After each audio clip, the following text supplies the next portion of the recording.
Adupati Kera Singanabda bertindak sama. Ia hanya memilih lawannya yang pilih tanding, yang menimbulkan korban banyak di kalangan prajurit Kera. Perwira-perwira raksasa tua dengan berpengalaman yang biasanya bersenjata limpung, cakra atau candra diamuk oleh Singanabda yang menggunakan batu gunung sebesar bukit. Korban di kalangan raksasa tidak terbilang. Jeritan Kera yang terkena gada dan raksasa-raksasa yang terpukul oleh batu-batu besar mendirikan bulu roma.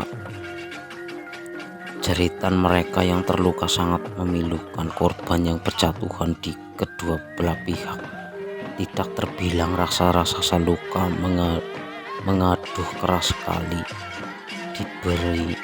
dibarengi oleh suara gong, beri dan genderang yang tetap ditabuh. Sungguh sangat menyeramkan. Di beberapa daerah pertempuran darah yang mengalir sampai 1 depak, bukan 1 jengkal lagi.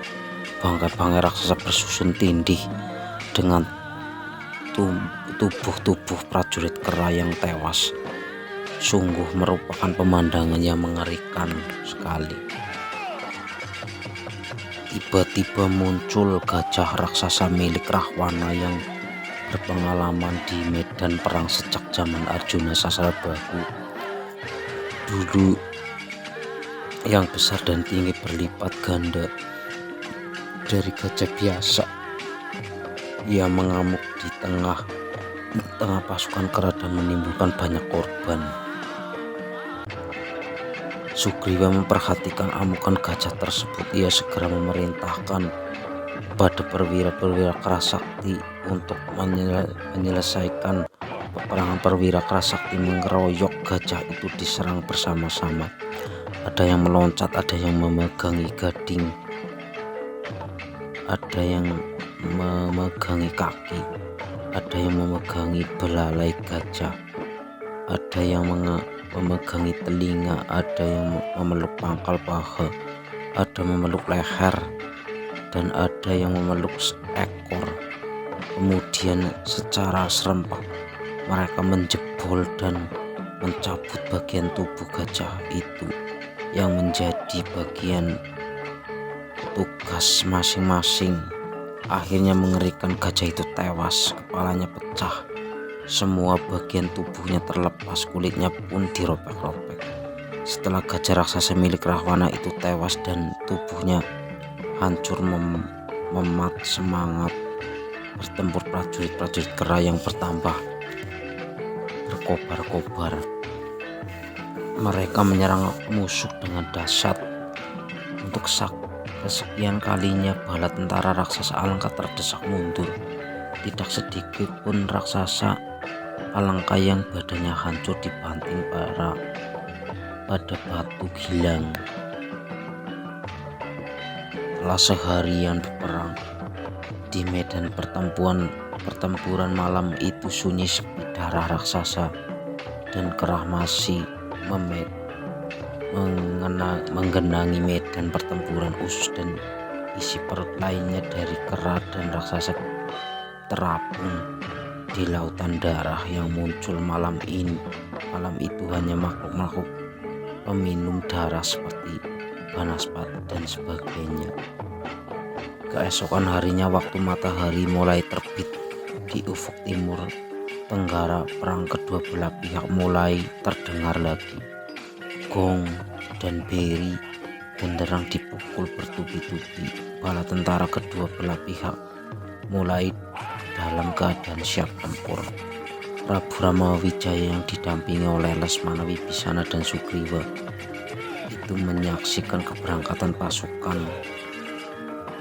Rama sendiri naik kereta perang agar mudah pindah dari medan pertempuran yang satu ke medan pertempuran yang lain. Gerakan pasukan Kera yang masih segar bugar pagi itu seperti gelombang laut saja layaknya.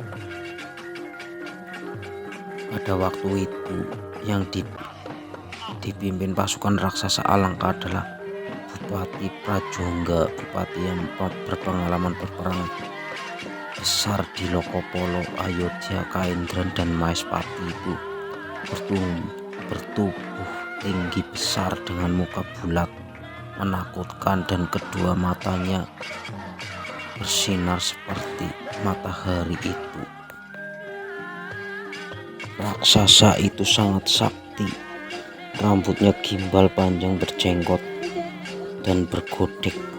Taringnya yang panjang itu sangat tajam. Ia bergerak di depan sambil mengeluarkan geraman-geraman yang memekakan telinga. Ia menyerang musuh dengan memutar senjata limpung yang besar. Amukannya diikuti prajurit-prajurit raksasa pilihan yang rata-rata sakti. Amukan raksasa tua itu menimbulkan korban banyak di kalangan prajurit kera. Menyaksikan ini, Sugriwa segera memerintahkan kepada Bupati Kera Sempati untuk menolong keadaan. Kapi Sempati cepat melesat ke udara, kemudian menyambar turun mengamuk sejadi-jadinya. Prajurit raksasa yang terkena dicakarnya dan dipatoknya. Prajurit raksasa yang kena dicakar dan dipatoknya pasti tewas seketika. Tidak sedikit pun raksasa sakti itu yang disambarnya. Sepak terjang Simpati ini membuat prajurit-prajurit kera berkobar-kobar lagi semangat tempur mereka. Mereka mengamuk sejadi-jadinya. Menyaksikan amukan Simpati itu, Prajongga mendekati sambil tertawa keras dan bertanya, monyet, siapa namamu? Aku musuhmu, ayo layani aku." Simpati mendekat dan menjawab, "Namaku Simpati, kepercayaan Prabu Sugriwa. Aku bukan kera sembarangan, aku Bupati Gua Kiskenda. 240 perwira yang di bawah pimpinanku, dan setiap perwira kera membawakan puluhan ribu prajurit kera. Aku mendapat kepercayaan penuh dari Gustiku Prabu Ramawijaya. Ayo Prajongga, lawanlah aku. Namaku terkenal sejak peperangan zaman dulu." Tanpa berpikir panjang, Prajongga menggempur Simpati dengan senjata limpung. Tetapi Simpati sempat menghindar. Terjadilah perkelahian seru antara Bupati Kera melawan Bupati Raksasa. Keduanya saling tarik dan saling dorong.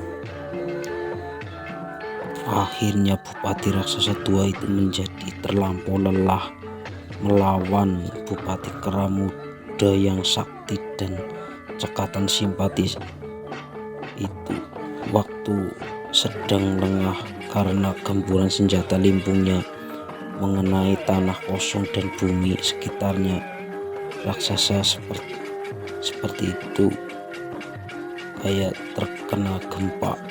Simpati sempat memukul kepala dengan batang pohon yang besar. Prajongga tewas, kepalanya pecah, otaknya keluar. Bala tentara kera bersorak kegirangan menyaksikan Bupati Prajongga tewas.